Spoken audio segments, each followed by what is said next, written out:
இந்த நேர்மறை சக்திகள் நம்முள் கிரகிப்பதற்கு நமக்கு காரணமாக இருக்கக்கூடிய ஒரு உறுப்பு தான் முகம். இந்த முகத்துல எப்பொழுதும் ஒரு சிரிப்போடு இருப்பது நல்ல பணத்தை அது ஈர்த்து கொடுக்கும். இந்த முகத்துல எப்பொழுதுமே ஒரு சோகம், ஒரு பிரச்சனை, அதிலும் குறிப்பாக இந்த வார்த்தைகள்ல பாத்தீங்கன்னா விரக்தி அப்படின்றது ஏற்பட்டு விட்டுச்சு அப்படின்னாலே உங்க ஜாதகத்துல சந்திரன் பலகீனம் அடைஞ்சிருவார். பலகீனம் சந்திரன், அதாவது குறிப்பாக விருச்சிக ராசி தன்மை உள்ள நபர்களிடத்தில் நிறைய விரக்திகள் பேச்சுதான் அதிகமாக என்ன பண்ணும்னா தென்படும். இத நாம எப்படி மாத்தணும்னா ரிஷப ராசிக்காரர்களை போல மாத்தணும். என்னைக்குமே ரிஷப ராசிக்காரர்கள் கிட்ட இருக்குதோ இல்லையோ நல்ல பேச்சு எப்போதுமே உயர்வாக இருக்கும்.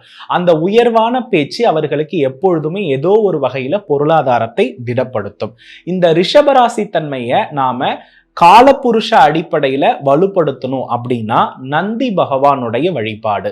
இந்த நந்தி பகவானுடைய வழிபாடை நீங்க எப்போது செய்யணும்னா வெள்ளிக்கிழமை, திங்கள் கிழமை இந்த நந்தி பகவானுக்கு அருகம்புல், அரளி இத ரெண்டையுமே நீங்க தானம் அளித்து நந்தீஸ்வரர் முன்பு 27 நெய் தீபங்கள் ஏற்றி வழிபாடு செய்கின்ற பொழுது உங்களுடைய விரக்தியான மனநிலை என்பது நிலையிலிருந்து நீங்க விடுபடுவீங்க.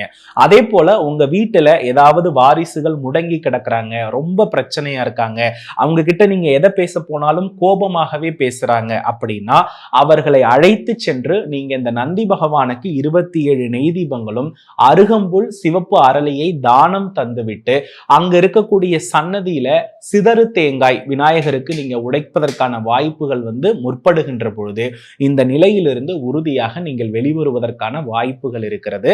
ஆக ஒரு மனிதனுடைய வாழ்க்கையில் அதிக கடன் சுமை, அதிக பிரச்சனை தன்னுடைய வினையினால இருக்கும் தான். ஆனா அந்த வினையை வெல்வதற்கு தான் நாம நம்மளை தயார்படுத்திக்கணும்.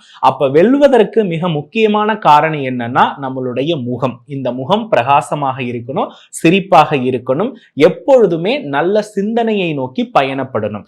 நிறைய பேரு எதிர்மறையாக இருக்கின்ற பொழுது செய்யக்கூடிய மிகப்பெரிய தவறு கிணற்று தவளை போல தன்னை சுருக்கிக் கொள்வார்கள். அதாவது ஒரே அறை, ஒரே வீடு, இது போன்று வெளியில் என்ன நிகழ்வுகள் நடப்பதையும் பார்க்க விரும்பாமல் விரக்தி அடைந்து விடுவார்கள்.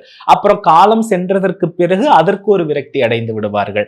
இது போன்றெல்லாம் இல்லாமல் நாம் தீர்வை நோக்கி பயணிக்கின்ற பொழுது விதி நிச்சயம் நமக்கு வழிவிடும், இறைவன் நமக்கு நிச்சயம் கை கொடுப்பார் என்பதில் எவ்வித மாற்று கருத்தும் இல்லை.